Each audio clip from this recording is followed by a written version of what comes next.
Assalamualaikum warahmatullahi wabarakatuh. Apa kabar anak-anak Stepa Hebat? Semoga dalam menjalankan ibadah puasa hari ini, anak-anak selalu dalam keadaan sehat, selalu mencari ridho ilahi. Anak-anak Stepa yang hebat, pada hari ini kita bertemu kembali dalam Stepa Podcast Ramadan Berkah, Ramadan Penuh Indah. Pada hari ini, kami akan memperbincangkan tentang etika. Sebagaimana yang kita ketahui, ada banyak macam etika. Di antaranya ada etika berkomunikasi, bertingkah laku. Tapi apa yang akan kita bahas dalam etika kali ini? Akan kami datangkan beliau Bapak Muhammad Maksum SPDI yang di SMP Negeri 4 Kota Madiun ini beliau mengampu mata pelajaran pendidikan agama Islam yang pada kali ini akan mengulas etika dalam Al-Quran. Ya, sudah tidak sabar lagi, pada kesempatan ini kita akan segera memulainya. Assalamualaikum warahmatullahi wabarakatuh, Bapak Maksum.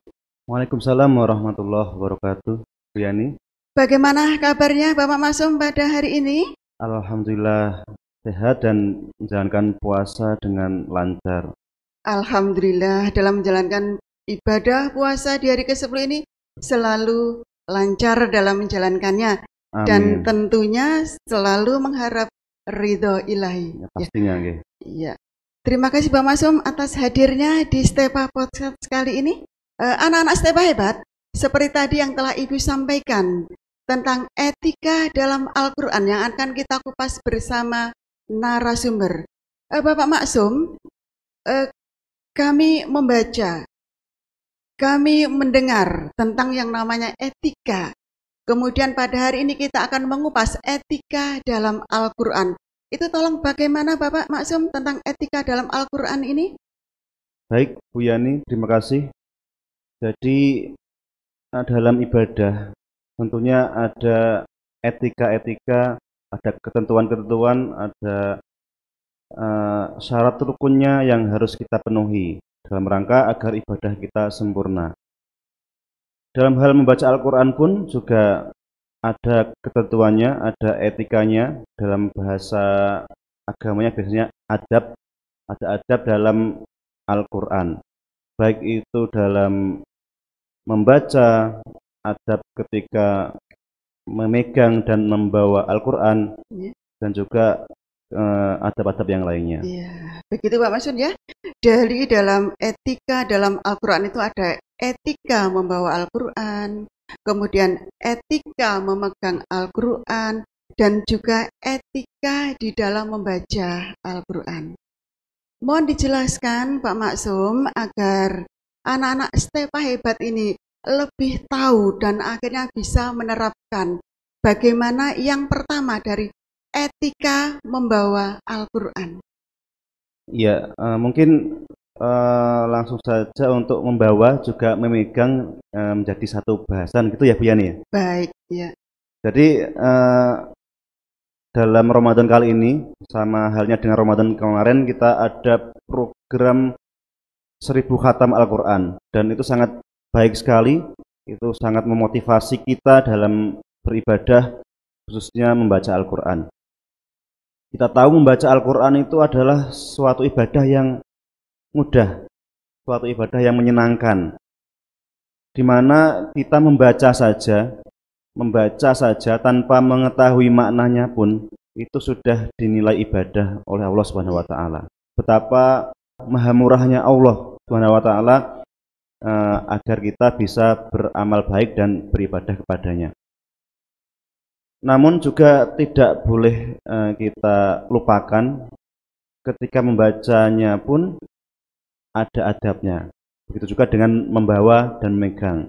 Kita bahas yang membawa dan memegang dulu ya Bu Yani. Iya, kita bahas yang pertama kali yaitu etika membawa Al-Quran. Ya, membawa Al-Quran kita etikanya, adabnya adalah dalam keadaan suci, baik dari hadas kecil maupun hadas besar.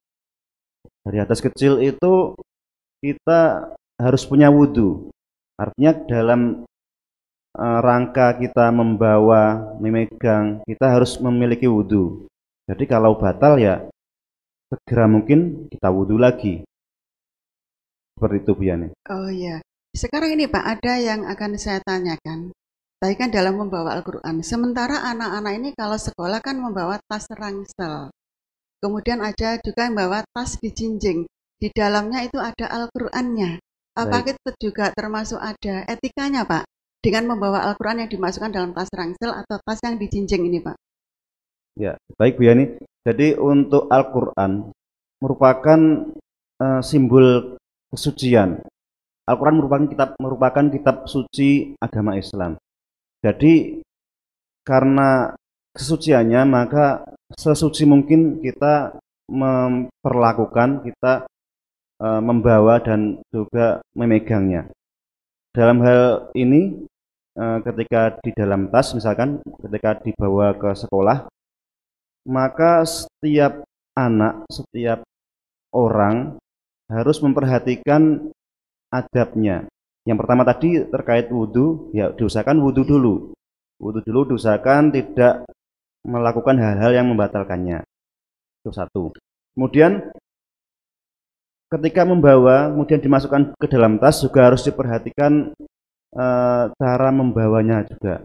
Jangan sampai tas tas ransel atau tas pinggang atau semacamnya itu tidak sopan dalam hal membawanya. Dalam hal ini lebih bawah daripada pusar misalkan, itu kan kita hindari. Kalau bisa ya kita tenteng gitu biar aman. Kalau misalkan tas ransel ya sebisa mungkin bagaimana tidak terlalu ke bawah sehingga mengurangi kita dalam hal memuliakan kitab suci Al-Quran. Demikian anak-anak Stepa hebat. Bagaimana etika kita dalam membawa Al-Quran? Jika Al-Quran itu kita letakkan di dalam tas, apalagi yang namanya kemuliaan Al-Quran itu harus kita junjung. Jangan sampai membawa Al-Quran seperti yang disampaikan Pak Mas tadi di bawah pusar. Jadi memang benar-benar harus kita perhatikan. Baik Pak, terima kasih untuk etika membawa Al-Quran yang sudah dijelaskan, dan mudah-mudahan jika ada anak-anak yang belum menerapkan ini segera bisa mengubah sikapnya. Kemudian yang kedua, kami juga akan menanyakan ini bagaimana etika dalam memegang Al-Quran, Bapak. Iya, Bu Yani, memegang itu kan lebih sedikit ya, maksudnya lebih minimal daripada membawa. Memegang itu bisa menyentuh atau cuma sekedar megang, sementara membawa itu lebih mobile lagi kan. Jadi ketentuannya hampir sama. Jadi harus suci. Dalam Al-Quran juga disebutkan Bismillahirrahmanirrahim, la yamassuhu illal mutahharun.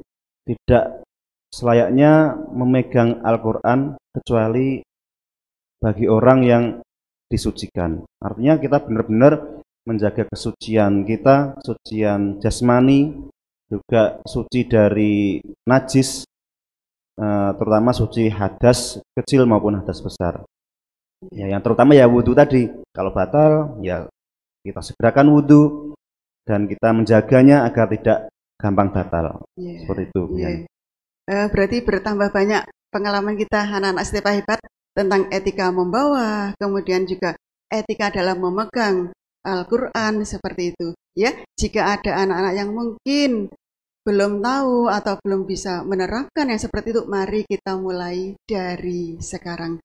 Kemudian Pak Maksum, tolong juga dijelaskan lebih lanjut lagi tentang etika membaca Al-Quran. Karena seperti yang kita lihat pada saat ini, kadang itu pada saat membaca Al-Quran itu sambil melirik ke temannya. Atau membaca Al-Quran kemudian ada orang lewat, kita menoleh kepada orang itu.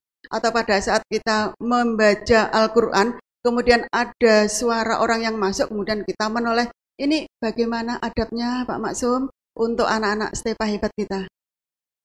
Jadi untuk adab membaca Al-Quran itu sangat banyak sekali. Jika kita menginginkan kesempurnaan. Dalam hal ini sebisa mungkin kita, semaksimal mungkin kita membaca Al-Quran dengan baik dan benar. Yang pertama, kita dalam keadaan suci. Jadi sebenarnya boleh kita membaca Al-Quran tidak mempunyai wudhu. Yang tidak boleh tadi adalah memegang dan membawa. Kalau membaca boleh. Bahkan saya di sini sedang batal ya Bu Yani. Saya boleh membaca Al-Quran, surat Al-Fatihah, surat pendek, surat Yasin dan seterusnya. Boleh. Tapi etikanya, adabnya adalah suci dari hadas, yakni punya wudhu dan tidak sedang berhadas besar. Kemudian dalam membacanya pun juga posisi duduk itu juga perlu diperhatikan. Harus duduk dengan tertib, dengan baik, menghadap kiblat. Iya, menghadap kiblat ya, Pak. Itu lebih baik. Walaupun tidak menghadap kiblat pun juga tidak masalah ya, karena ini adab ini terkaitannya belum masalah haram atau halalnya ya. Kalau yang benar-benar tidak boleh itu ya tadi memegang tanpa suci dari hadas kecil. Kemudian di antara adab membaca yang lain tentunya adalah membaca dengan tuntunan membaca yang benar. Dalam hal ini ilmu tajwid perlu dipelajari dengan betul-betul. Bagi yang belum bisa bagaimana? Selama dia masih belajar itu dimaklumi untuk ada kesalahan-kesalahan. Artinya dia tetap harus belajar, tidak berhenti, putus asa dengan ketidakbisaannya. Masih iqra, dari dulu masih iqra terus ya. Harus ada keinginan, niatan untuk berkembang membaca Al-Quran dengan baik dan benar sesuai tajwid. Demikian ya, Pak ya? Ya, seperti itu Bu. Iya. Terus ini ada lagi yang kemungkinan menurut anak-anak itu juga perlu dijelaskan Pak. Ya. Karena dalam Al-Quran itu ada yang Al-Quran itu lengkap dengan terjemahannya. Bagaimana memperlakukannya dengan cara seperti itu Pak? Adabnya atau etikanya dengan Al-Quran yang sudah dilengkapi dengan terjemahan seperti tafsir gitu Pak? Sama ya Bu ya. Artinya Al-Quran itu kan sebenarnya bacaan. Ya. Kemudian yang tertulis itu namanya mushaf. Nah, kemudian ada lagi yang disertai terjemahan atau bahkan mungkin lebih lengkap lagi ada tafsirnya. Itu sama saja dalam hal memuliakan, dalam hal maksimal mungkin untuk menghormati, dalam meletakkan, dalam membawa. Yang berbeda mungkin ada ketentuan yang mutlak di mana kalau Al-Quran tanpa terjemahan itu harus wudhu. Sementara kalau bercampur dengan tafsir itu ada qaul ulama yang memperbolehkan tanpa berwudhu. Dengan catatan terjemahannya atau tafsirnya itu muatannya lebih banyak daripada tulisan Al-Qurannya. Jadi alangkah lebih aman ya tetap kita memperlakukan sama, tetap dengan keadaan suci, dengan wudhu kita yang sempurna, dan juga dalam membaca pun dengan penuh adab dan tata krama. Gitu ya Pak ya. Anak-anak step hebat seperti tadi yang sudah disampaikan Pak Maksum, bahwa memperlakukan Al-Quran yang ada tafsirnya atau yang tidak ada tafsirnya, tetap kita usahakan dalam keadaan suci dari hadas dan najis. Dan alangkah lebih baiknya jika kita awali dengan berwudu lebih dulu. Itu ya Pak Masem ya? Ya, betul. Ya. Anak-anak Stepa yang hebat, demikian tadi perbincangan tentang etika di dalam Al-Quran. Bagaimanapun etika dalam membawa Al-Quran, etika dalam memegang Al-Quran, dan etika dalam membaca Al-Quran, semuanya selayaknya kita perhatikan dengan benar. Sehingga apa yang kita lakukan ini semuanya dilakukan dengan ikhlas dan selalu mendapat ridho dari Allah. Bulan puasa merupakan bulan mulia sebagai pembentuk iman dan takwa. Sucikan hati agar puasa lebih bermakna. Bapak Maksum, terima kasih atas kehadirannya di Stepa Podcast Ramadan Berkah. Semoga yang kita lakukan pada hari ini bisa menjadi motivasi bagi orang lain, bagi anak-anak Stepa hebat untuk maju lebih bagus dalam meningkatkan iman, dan takwa. Terima kasih Bapak atas kehadirannya. Juga anak-anak Stepa Hebat, pada hari Ramadan senantiasa kalian selalu dalam keadaan semangat menjalankan ibadah puasa. Wabillahi taufik wal hidayah. Wassalamualaikum warahmatullahi wabarakatuh.